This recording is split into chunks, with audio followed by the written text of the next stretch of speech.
O que fazer quando os herdeiros não têm condições de pagar o imposto de transmissão causa-mortes? Bom, gente, eu me chamo Jamile, sou advogada e nesse vídeo eu vou te apresentar algumas soluções para essas situações em que os herdeiros não conseguem pagar o imposto na sua vez ou que não têm condições de arcar com o valor do imposto. Para começar, o que seria o imposto de transmissão causa-mortes? Esse imposto, aqui em São Paulo, é conhecido como ITCMD. Em outros estados, ele pode ter outras siglas para representar o nome, mas basicamente é um imposto que deve ser recolhido quando uma pessoa falece e deixa bens a serem partilhados. Então, nesse caso, é preciso recolher um imposto sobre esses bens ou valores, e esse imposto é o imposto de transmissão causa-mortes. Bom, existem certos casos em que os herdeiros eles não têm condições de arcar com o valor desse imposto, porque muitas vezes são pessoas ali que herdaram algum bem, mas que não tinham nenhum patrimônio antes desse falecimento. A primeira coisa a ser feita quando você recebe uma demanda de inventário no escritório, no seu escritório, enfim, ou como advogado que atua sozinho, é que você analise se esses bens que são passíveis aí do inventário, eles são bens que se encaixam em alguma das hipóteses de isenção.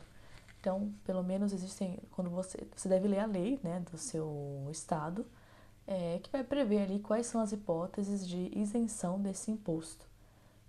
Passado isso, caso esses bens não estejam encaixados na hipótese de isenção, você deve observar outras situações. A primeira coisa é o imposto, a capacidade dos herdeiros de pagar esse imposto de transmissão causa-mortes, ela deve ser analisada inclusive para a escolha do meio desse inventário, né? O inventário ele pode ser feito tanto de maneira judicial, por meio de uma ação judicial, ou de forma extrajudicial, diretamente em um cartório de notas, qualquer cartório de notas.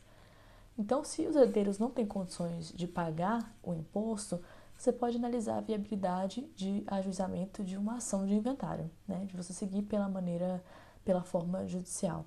Isso porque o juiz, a pedido das partes, pode autorizar a venda de um bem ou a liberação de determinado valor para pagamento desse imposto. Isso já não pode ser feito no inventário extrajudicial.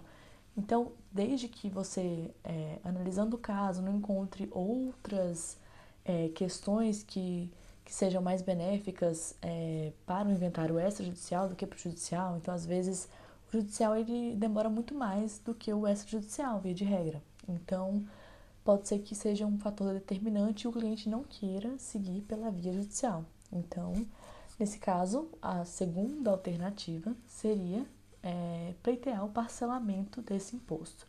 Aqui, pelo menos no estado de São Paulo, é permitido o parcelamento em até 12 prestações, desde que cumpridas alguns requisitos, como, por exemplo, que o valor desses bens, desse imposto, não ultrapasse 200 mil FESPs.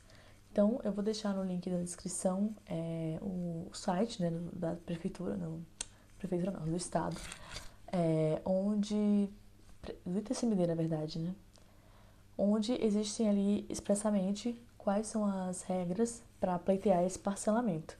Então, você deve observar se no seu estado o parcelamento é permitido e se encaixa no seu caso. Isso vai te auxiliar, inclusive, para entender se o inventário vai ser judicial ou extrajudicial, e vai analisar a melhor forma. Você pode, inclusive, simular esse parcelamento e entender de que forma, quais saídas você pode apresentar para o seu cliente. E é isso, eu espero que esse vídeo tenha te ajudado. Se você gostou, não esquece de curtir o vídeo para eu entender que esse conteúdo é importante para quem está assistindo e de se inscrever no canal. Um abraço, tchau, tchau!